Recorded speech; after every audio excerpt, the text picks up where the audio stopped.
What's going on, everybody? Welcome to my YouTube channel. My name is Kieran. I'm a spiritual guide and I help people using a spiritual perspective. So today I wanted to talk to you guys about manifestation, and it's sort of like a buzzword. I'm not too keen on manifestation, like the word itself.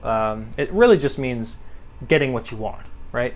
But I'm not really into buzzwords. Namaste, let it fly, manifestation, a lot of new agey stuff, not really my favorite. But for the sake of this video, because it is a popular word and because it is so prevalent among spiritual communities, in which I suppose I am a part of, it would behoove myself and everyone to talk about it. And I want to talk about why it's actually a difficult thing to achieve a lot of the time. Right now, you may have experiences in your life where you've been effortlessly able to manifest things into your life, right? Relationships, jobs, money, finding things, right? So lots of times that manifestation is actually quite easy, usually when our life is going swimmingly, right? Usually when we're in a state of flow, when things are, in a cycle, so to speak, when we're in one little cycle. But what happens when we are not in that cycle? What happens when the outside reality is somehow in a negative space, that we would call it, when things aren't aligning, when things are in fact falling apart, when things don't seem to make sense anymore like they may have used to, when our perceptions change, when our emotions become too,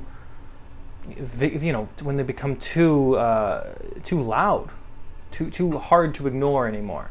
Whereas before, manifestation was easy. And it usually is very easy at the beginning of the spiritual process. It's usually a super easy thing to get it. It was for me anyway. It was a very effortless process because I was in a sort of a spiritual identity. I was very into the idea of all of this stuff, and my emotions hadn't yet had a chance to speak up for themselves. There was less layers that had been pierced. Okay, so the more that we go through our own spiritual journey, the more that we go through life, the more that we go through experiences.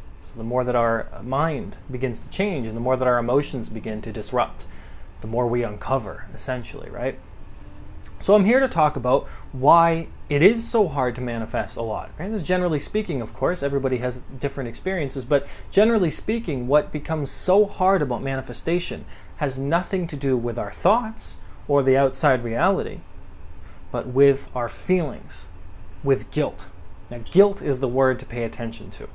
Guilt is the fundamental flaw of the process of manifestation. It is the thing that blocks it. It's guilt, because a manifestation is something that you want, and guilt is something that you can't. So it's something that you feel that you essentially tell yourself you do not deserve. And when you do not deserve something, there's a guilt behind it, because there has to be a reason why you don't deserve this thing.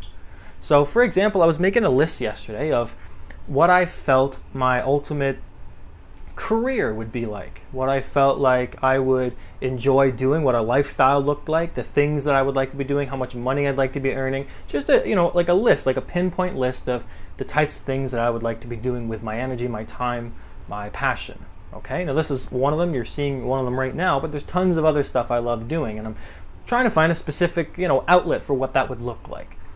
And as I was writing all these things down, and they were genuine things that I wanted, I also noticed how they were directly contradictory to how I felt about those things. So, for instance, what I mean by that is, if I had getting paid to make music, I make music. It's one of the things. I haven't earned that much money off of it. It takes a while, but having a song or a piece of music that I've made to be in a TV show or a movie, right? That was one of these ideas that I had.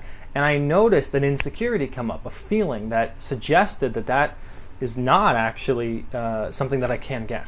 Now, logically, mentally, we might have different understandings of that, but internally, the feeling was telling me, I don't deserve that. There was an insecurity. So an insecurity creates a thought, not the other way around. So people think that your thoughts are somehow responsible for the things on the outside. It's a spiritual New Age myth. It's not the case at all. Thoughts have very little energy behind them. It's the emotions that trigger the thought, that give the thought meaning, that create the suffering. because the emotions have been there longer than your thoughts, right? Emotions have been there since we were infants, toddlers, children, way before our ego developed a conditioned pattern of a way of thinking, right?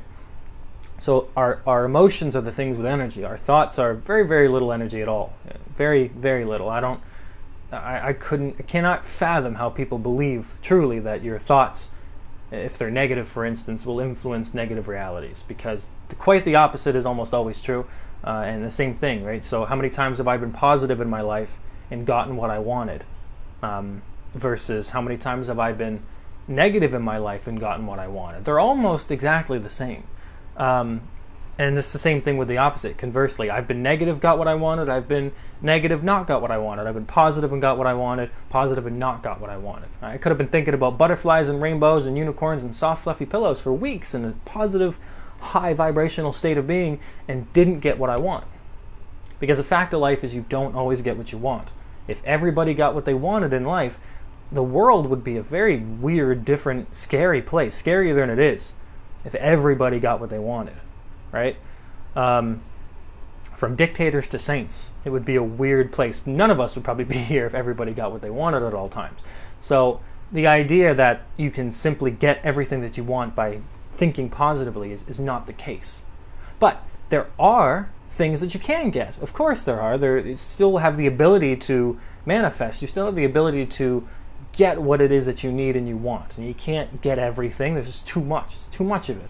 But you can get the things that you do feel really important about, right? Because in some way, a lot of the time, those will have a meaning to us, right? So with me, I've been realizing the understanding of guilt and its role in our ability to manifest. So if you do genuinely want something very badly, and it's something that you haven't given up on, it's not a fleeting desire, it's something you've taken real action towards, or you plan on taking real action towards, or you're in the process of, then the feeling of deserving it, of getting it into your life, is going to be contradicted by a feeling of guilt if that exists, right? And guilt comes from a lot of different places. Traditionally, it's religion, but it also exists in the spiritual community with this idea that you are responsible for the outside and how it looks. Now, severely, this looks like somehow suggesting that if you were raped or hurt or physically injured, that would be your fault. You attracted that into your life. But even small, simple things like losing your keys or not being able to find a parking spot at your favorite grocery store so you can load up on frozen yogurt, that would be somehow your fault, a result of your own mental attitude, your fortitude, and your mental abilities.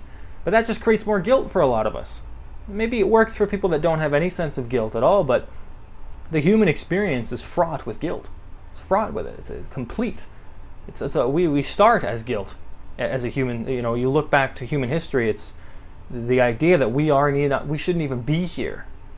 So we should be grateful that we're here, because it's not good enough that we exist. We have to give our energy, our presence over to something else to justify why we're here. Otherwise, why should we be here? We feel guilty about being here as a human species. We feel guilty, but that's not our natural state.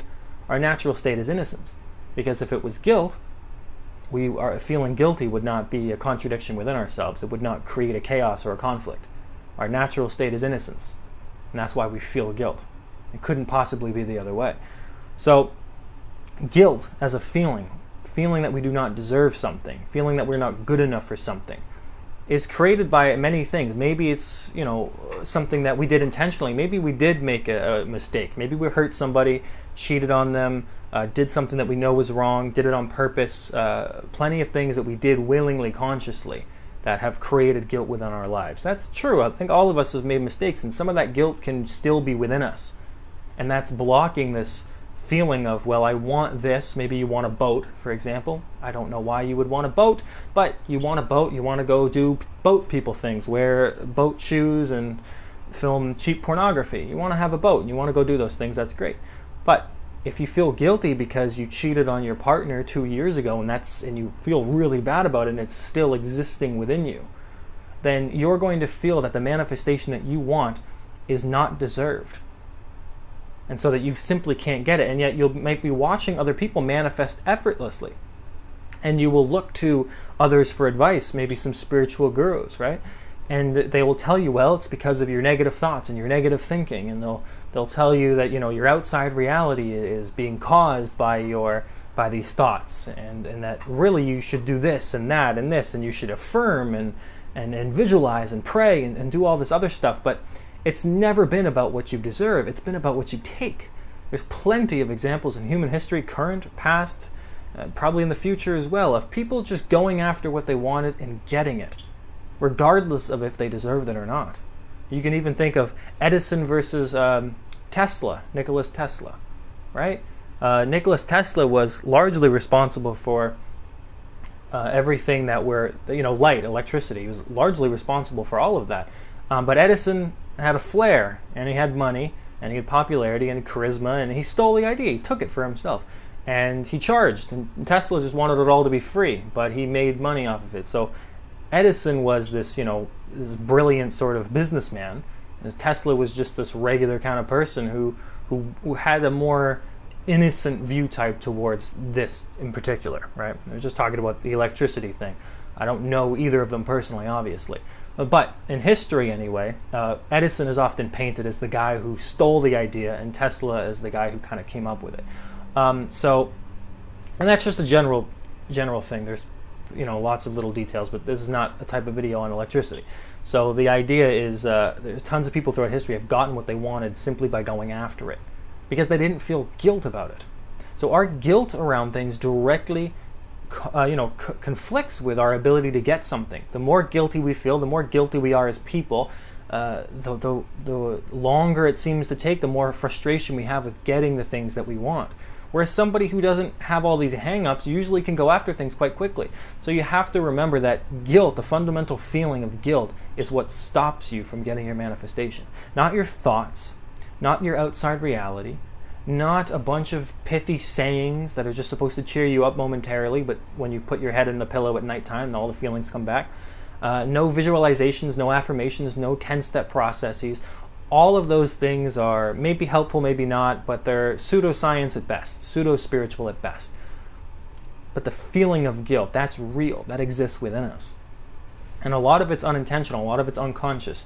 A lot of us had parents, a lot of spiritual people going through a spiritual awakening had parents that were toxic, that were narcissistic in some way, at least one, or a parental figure or a family environment that made us responsible for their feelings. And so we felt guilt if things weren't going right with them, and we took a lot of blame onto ourselves. And that's a lot of humans' experience. We all make mistakes, but a fundamental mistake that we keep making, which influences the mistakes, which is ironic about it, is that we feel bad in the first place. Right? So what I mean by that is if you make a mistake continuously, it's because you don't feel good enough to not make that mistake. So you keep making it.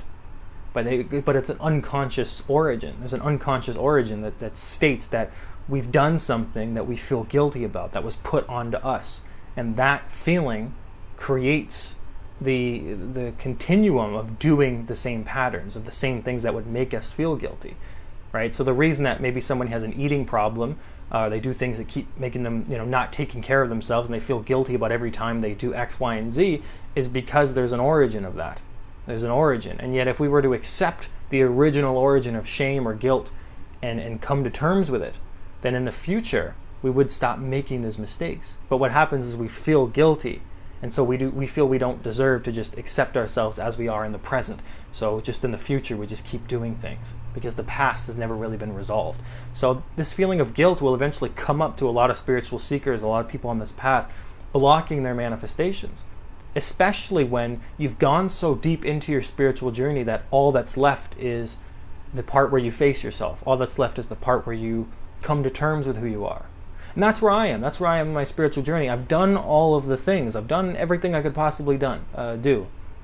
All of the, facing myself, taking the risks, this level of that level, the ideas, the perceptions, the words, the labels. I've gone through a lot of it.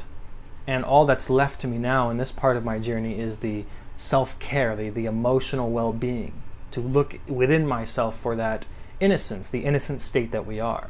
And so a lot of you need to remember this, not because it's an obligation, but because if you struggle with your manifestations, you may just be suffering from guilt, just unprocessed, unrecognized, untapped, unhealed, unaccepted guilt. Just that's continuously existing within us. Because there is no reason why you can't get what you want. There's no reason why anybody else should get what they want and that you can't. The only belief that would exist to stop that is a negative, obtrusive feeling within us. And we shouldn't really use negative and positive, of course, for our feelings, because if we don't label them, they become physical sensations, and they're actually a lot easier to deal with. But maybe we can talk about that in a different video. But as far as manifestation goes, it's important to remember that our guilt is the only block. Not our thoughts, not anything else. So keep that in mind moving forward, that if you want the things that seem to be eluding you constantly, is to take a step back from trying to achieve them and focus on the feelings that arise of not having them. Maybe because a lot of time it's guilt. There's a feeling that you don't deserve what you're trying to go after. And so you have to go into that energy of figuring out why you're not able to receive. Maybe you did do something that was a mistake, that was genuinely hurtful to others or yourself, and you know that to be true. And maybe it's an unconscious thing, and maybe you're just being too hard on yourself, which is the case most of the time, especially if you're like me and you were raised with Catholic guilt. I was raised Catholic, and a lot of that was guilt around a lot of stuff, pleasure, feeling good, deserving things. Catholicism is, plagued with guilt. So I hope this video was helpful, guys. Just try to keep in mind that, try not to be too hard on yourself. Honestly, life is already hard enough as it is without us having to destroy our own persona every day just because we did something or didn't do something. That's the human experience, is mistake, learn, lesson, and we move on. So anyway, guys, that's a video for today. I hope it was helpful. Like I said, let me know how it resonated with you, and I'll try to get back and do another couple videos before the end of the week. All right, guys, talk soon. Bye-bye.